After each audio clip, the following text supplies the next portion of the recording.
Hey guys, it's your girl Kizzy Rock, and yes, Kizzy Rock is my birth given name. Happy Sunday afternoon, guys. I want to say hey to all my subscribers, new as well as seasoned. I got a word for you. Tap in. So, guys, I received an email from a young lady about 2 nights ago, and she wanted me to elaborate more on healing. She's fairly new to the channel. I know I have probably 1,000 recordings on healings, but I kind of didn't want to thump through them all or send her thumping through them. So I figured I would just do a quick update, especially since Krista and I was talking about healing on yesterday. She is fairly new in her healing season. I asked her what prompted her to start her healing journey, and her story was similar to mine and most people. And it's almost like you just get to this point where you have this meltdown, right? Because you realize obviously your way is not working, and it's like, what is going on? So that then prompts you to ask God to step in and help you because you're on your face, right? And then when you ask God to step in, he's just not going to put a bandage on your knee and say, okay, go back to your old ways. No. Once you ask God to step in, he's stepping in.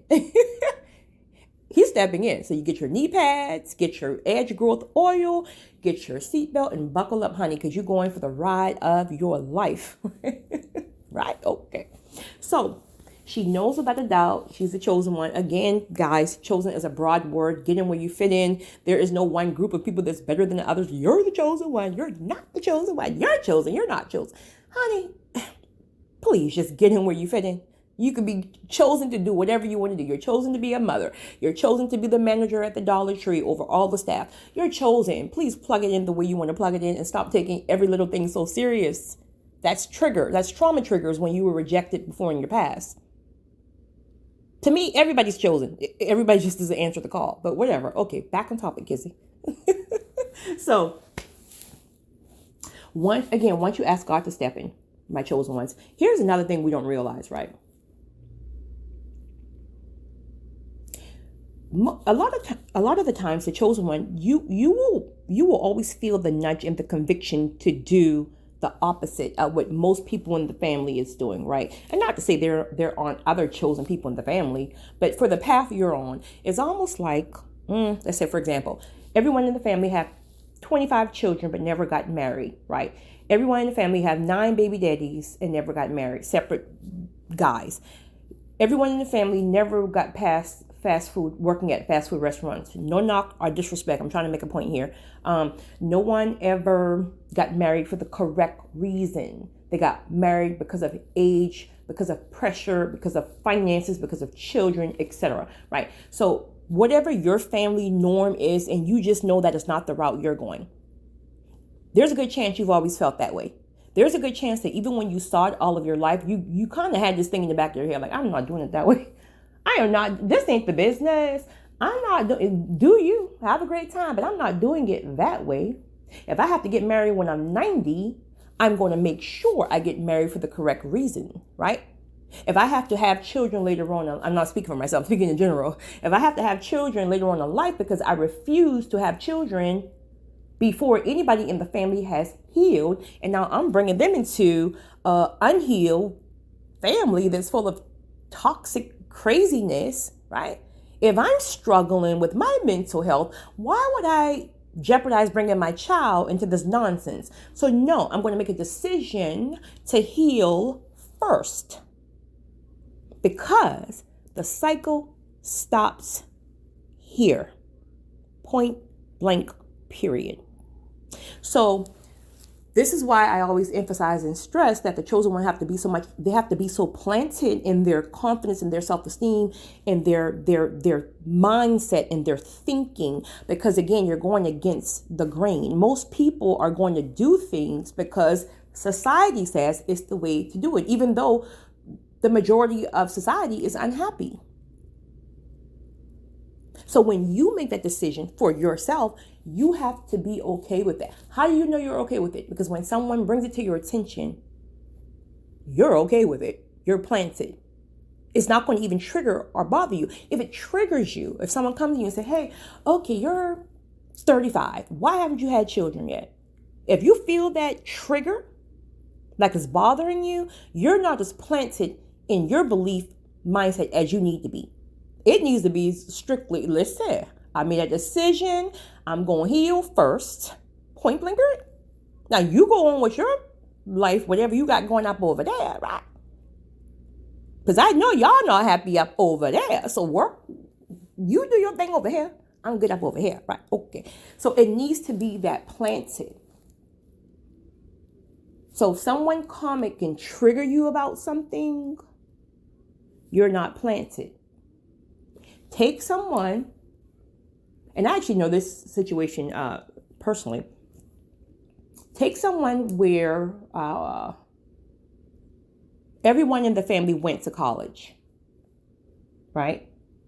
Because the parent felt like, okay, well, everyone else in the family has been a doctor or a lawyer. Everyone else in the family have been this, and that. So the person was pretty much conditioned very early on. You're going to college and this is what you're going for. But you have an individual who's more of a free spirit. They want to travel the world with a backpack and a violin and a guitar and just go from state to state and country to country and play the guitar, right? That ignites their spirit. They feel that's their purpose and their calling. So they're okay with getting tips, right? They're okay with making that living. But now you have a holiday. Now everyone's at the family table and someone says, okay, well, you haven't went to college yet. You're still hopping on planes with your violin. If you're not secure and planted there, it's going to trigger you. It's going to be like, wow, I'm never enough. I'm never enough, right? But if you know that you know and that you know that that's your purpose and your calling and your soul solidified in that thing, you're going to look at this person and you're like, I'm still hopping on these planes. I am fulfilled. I'm having a blast. But mama told me about you and that unhappy marriage you in, right? You might have that petty moment come up, but no need for that. Just listen, I'm good, right? So this is why it's important to be solidified in the area that you choose to be planted and to be different, unique, called, chosen, all that good stuff in. Why is healing so hard? I said it 1,000 times. It's because you will have to unlearn everything you were taught, right? Breaking these cycles. You're talking about decades and decades of a way that people have been doing all this time before you. You think Satan's going to be happy with you? You're about to stop things in their track. You're about to give the blueprint for the ones coming behind you. You think Satan's going to be happy with that? So not only do you have Satan attacking you and sending attacks, right? Him and his little friends, you also are being stripped. Vulnerable, raw, all the good stuff that we talked about yesterday. So you got all this stuff going on. Honey, it's a whole zoo up over here. All that stuff is going on. But you're chosen. As a chosen one, there's a good chance you probably feel like, when will I ever get a break to just relax, right? It's almost like it's always something. It's always something. Because again, you're going against the grain. You're swimming against the current when the average person swims with the current. So it feels like you're always in a fight. There's always something. But I'm going to encourage you that a lot of the times it's not even a fight. It's more about us resisting. Of course you have your attacks. There's no way around that, right? You have your attacks, but sometimes it's not always an attack. It's just that pressure of resisting. So you're pushing one way, God's pushing. You're pushing, he's pulling. He's taking your push. So it's that whole zoo going on. Keep your eyes on the prize. Keep your eyes knowing that you will be probably, maybe, the only one in the family who experienced true, authentic love in a marriage that was done the correct way. Keep in mind that even if you choose to play your guitar all over the world at every Kroger or Starbucks you can find, that when you play that fiddle, the smiles that you see on people's face, How they all gather around you and give you tips, but still stand there because in this crazy world that's so chaotic, you're soothing their soul. Keep your eyes on that. Not about the sibling or the parent who's constantly throwing shade at you at the dinner table and you know they're miserable in their marriage. You come home from college or whatever and they're in separate rooms. They don't want to be bothered with each other. Like, keep your eye on what's for you. Stay in that lane. Perfect that lane. Don't look to the right or to the left.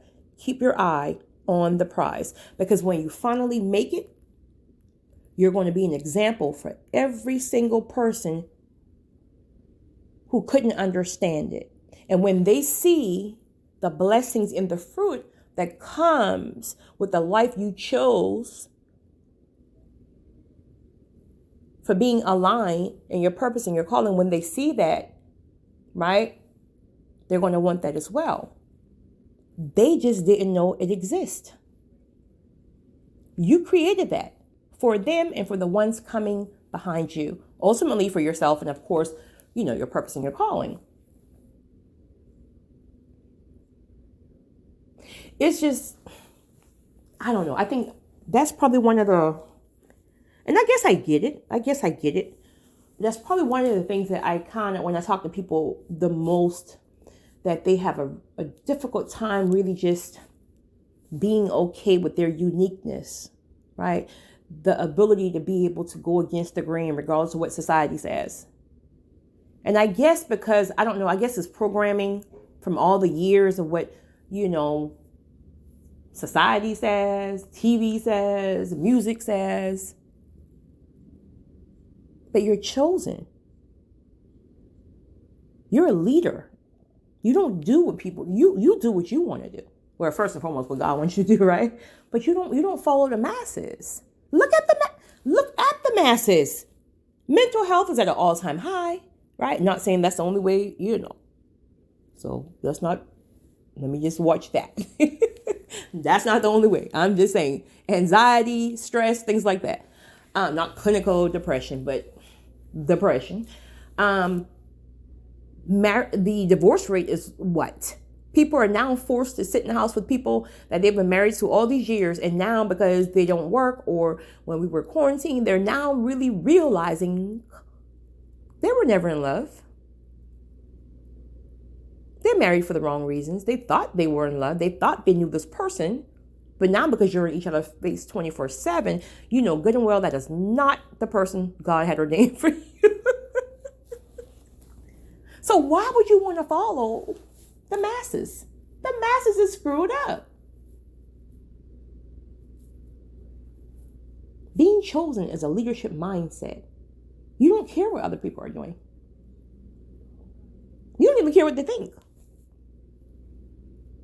Because in your mind, you're going to do it your way. So, also, when you're chosen, there's a lot of things that has been tied up from your ancestors. Blessings that were not released for whatever reason, right? I know a lot of you had those praying grandmamas. Those praying grandmamas, right? So many times the chosen one or chosen ones, if there's more than one in the family, you're going to be able to unlock those blessings. This is when you will start to see great increase of finances, of land, just in things that you inherit, right? It's because of not only, but a lot of the times, those are backed up blessings, but no one before you chose to heal, chose to break the cycle for whatever reason. But you did. Maybe everybody in the family was on drugs. Maybe everybody was an alcoholic.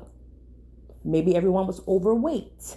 Maybe everyone had a sweet addiction. And you may struggle with the very same thing. However, you're putting your foot down. No. I have children and they will not continue to be addicted to sweets. I have children and they will not continue to eat the way we were raised up eating. I'm going to do this thing different. As hard as it is, the buck stops with me. Point blank, period. Oh, now when you go to the family events and now we have pigtails, and let me be clear now, I'm not knocking any of this stuff, right? Right. I'm a Southern girl, right? I just don't eat that stuff the way, we used to, was my point. Now we got pigtails, we got collard greens, we got macaroni, we got all this stuff on the plate. Now because I want to do it different, now me and my children come over and now I'm bringing spinach. I'm bringing avocado salad. I'm bringing red snapper. I'm bringing salmon. I am bringing broccoli salad. Now, when you sit to the table and you have shown off your new physique because you chose to have smoothies down instead of X, Y, and Z, rather than they even acknowledge, girl, boy, you look good. You look good. You know what the whispers will be? Oh, she forgot where she came from. She forgot where she came from. Oh, she done met that man outside the town. Oh, now she bougie now. Oh, her kids can't. Oh, your children can't eat powdered donuts like my. Oh, your children better than mine. So just because my children eat powdered donuts and Star Crunches and oatmeal pie, your children is better than mine because you want to send them here with, Annie's.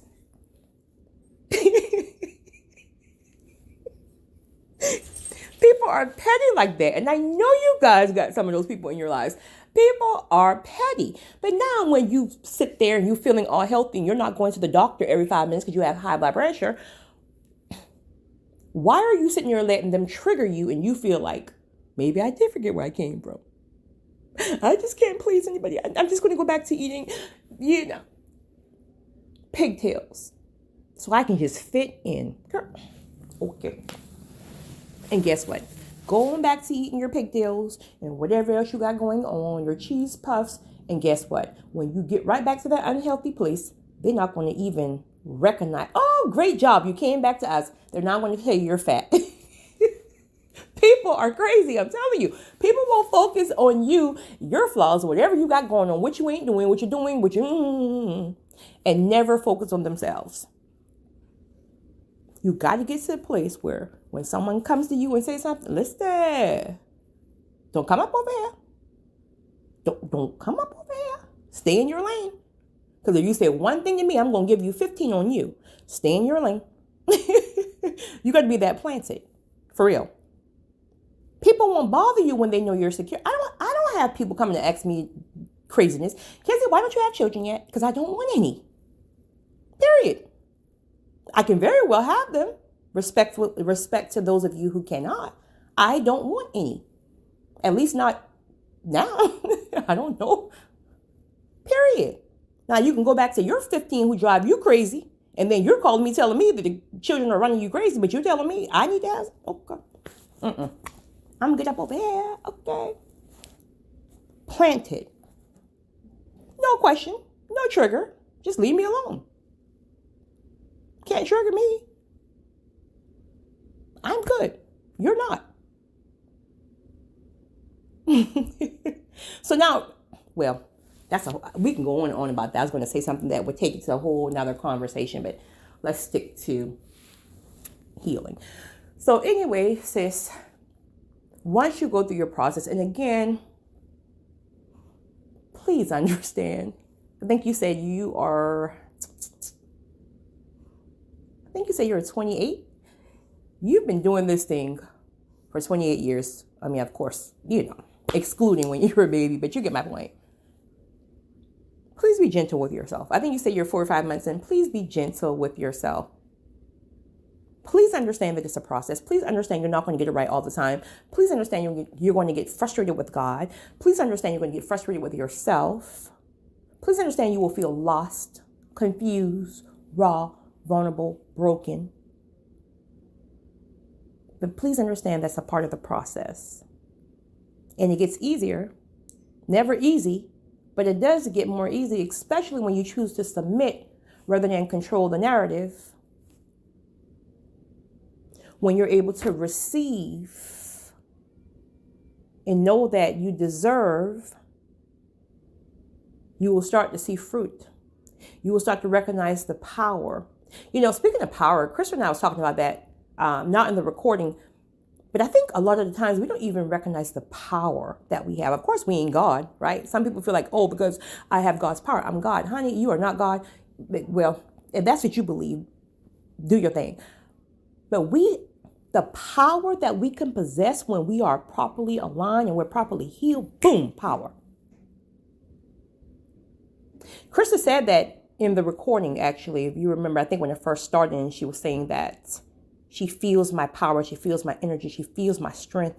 And then when I let her out yesterday, when I took her home after the recording, she was saying that in the car before we left. She was like, the power in your presence is something I never experienced before. She said, but what I also feel, and she was dead on, she said, but what I also feel is that even with that kind of power, you're used to giving and not knowing how to always receive, which is absolutely true. Because remember, most chosen people, definitely empaths, or servers. We're used to serving. We're used to serving, healing, giving, taking care of. So sometimes we have to be intentional about being still in order to receive. But we possess a power that if you're really, really tapped in because you chose to heal and you chose to allow your relationship with God,